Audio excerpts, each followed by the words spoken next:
I regret I'm not able to make you work on Sundays, to be honest. If I can make you work on Sundays, I'll be more happier, because I work on Sundays also. What do you do sitting at home? How long can you stare at your wives? How long can the wife stare at your husband? Come on, get to the office and start working. ठीक है sir, मैं L&T के employ को बोलता हूँ कि Sunday के दिन घर में बैठकर अपने बीवी को ना देखें, बल्कि आपके घर में आकर आपकी काम में हेल्प करे। जोक्स अपार्ट, देखो भाई, एल&टी के चेयरमैन का कहना है he regret he can't make his employ to work on Sundays. Sir, आपने तो अपनी जिंदगी जी ली है, कम से कम अपने एम्प्लॉय को जीने दो, एटलीस्ट संडे के संडे। वैसे एल&टी के चेयरमैन सुब्रमण्यन सर की सैलरी साल की 51 करोड़ रुपए है, और वो संडे को काम करना चाहते हैं उन एम्प्लॉय से जिनकी सैलरी सिर्फ साल की 4 से 5 लाख रुपए है। अब एल&टी के चेयरमैन के इस बयान के बाद उनको बहुत ही ज्यादा ट्रोल किया जा रहा है, उनका हर जगह मीम बन रहा है, वो हर तरफ ट्रेंड कर रहे हैं। इवन दीपिका पादुकोण ने भी अपने इंस्टाग्राम स्टोरी में उनकी बातों को शेयर किया और उनकी बात से डिसएग्री किया। वैसे एल&टी के चेयरमैन के इस बात का जवाब आनंद महिंद्रा सर ने क्या कमाल का दिया है। I could ask you, how many hours a week do you work? You know, this is what I want to avoid, Palki. I don't want it to be about the time. I don't want it to be about quantity. Ask me what's the quality of my work. Don't ask me how many hours I work. I want to tell people I'm on, and I've been asked this, I'm on X on social media not because I'm lonely.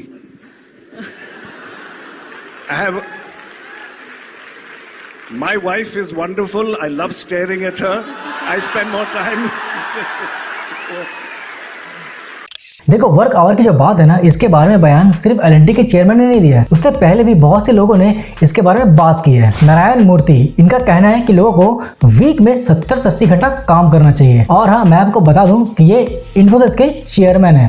और हाँ, बात तो ये चल रही है कि इन्फोसिस अपने एम्प्लॉय की सैलरी नहीं बढ़ा रही है, उनको जो इंक्रीमेंट है वो डिले कर रही है। कमाल की बात है ना। यहाँ बात की जा रही है कि वर्क आवर बढ़ाने की, बात की जा रही है वीक में 70 घंटे काम करने की, लेकिन नारायण मूर्ति सर अपने एम्प्लॉय की सैलरी नहीं बढ़ा रहे हैं।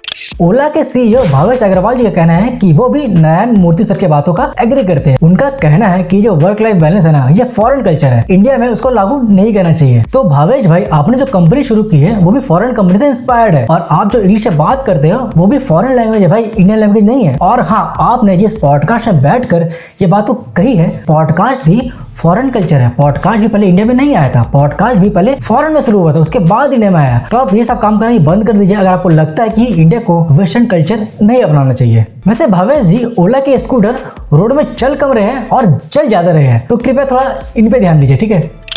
जेप्टो के सीईओ आदित्य पलीचा, इनका भी कहना है कि लोगों को वीक में 80 से 90 घंटे काम करना चाहिए। मैं आपको बता दूं, आदित्य पलीचा जी सिर्फ 22 साल के हैं। वैसे जेप्टो के सीईओ की बात मैं सीरियसली लेते नहीं हूँ, पहले वो खुद थोड़े बड़े हो जाए, उनकी थोड़ी बियर्ड आ जाए, उसके बाद देखेंगे यार कि उनकी बातों को सुनना है या फिर नहीं।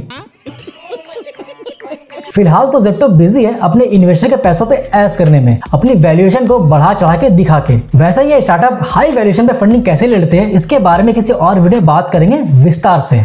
देखो, काम करने में कोई बुराई नहीं है, काम तो आपको करना ही पड़ेगा। अगर आप काम करोगे नहीं तो कंपनी अपने डेडलाइन कैसे अचीव करेगी, अपने टारगेट कैसे अचीव करेगी, कंपनी की ग्रोथ कैसे होगी, आपको सैलरी कहां से मिलेगी, भारत देश चलेगा कैसे, दुनिया चाहिए कैसे। अगर सारे एम्प्लॉय ये बोलेंगे कि मैं काम नहीं करना चाहता, तो भाई दुनिया नहीं चलने वाला, काम तो आपको करना पड़ेगा। लेकिन यहाँ बात हो रही है जबरदस्ती काम कराने पे और एक्स्ट्रा वर्क प्रेशर देने पे। आप जबरदस्ती किसी से काम नहीं करा सकते हो, और कंपनीज को वर्क आवर पे नहीं बल्कि वर्क एफिशिएंसी पे ध्यान देना चाहिए। अगर कोई एम्प्लॉय अपना टास्क सही समय पे कर रहा है, अपने काम को सही समय में कंप्लीट कर रहा है, तो वो उसके बाद वर्क प्लेस पर बैठकर क्या करेगा। सिर्फ वर्क आवर को कैलकुलेट करने से कुछ नहीं होगा, आपको ध्यान देना होगा क्वालिटी पे, और क्वालिटी तभी आएगा जब एम्प्लॉय स्ट्रेस फ्री रहेगा। वैसे भी इंडिया के एम्प्लॉय दुनिया के सभी कंट्री के एम्प्लॉय से ज्यादा देर तक काम करते हैं। इनका जो वर्क टाइम है ना, ये दुनिया के सभी कंट्री से ज्यादा है। एक सर्वे से ये मालूम पड़ता है कि इंडिया के 65% एम्प्लॉय अंडरपेड है। बहुत सारी कंपनी अपने एम्प्लॉय को बेसिक फैसिलिटी भी प्रोवाइड नहीं करती है, like family insurance, health insurance. लेकिन इन सब टॉपिक पे कोई बात नहीं करता। सबको बात करना है कि वर्क आवर के बारे में, सबको बस देर तक खटवाना है, लेकिन बेनिफिट कुछ नहीं देना है। अगर आप लोगों को लगता है हमें वीकली 80 से 90 घंटा काम करना चाहिए, तो नीचे कमेंट बॉक्स में यस लिख दीजिएगा। अगर आपको लगता है कि नहीं करना चाहिए तो नो लिख दीजिएगा।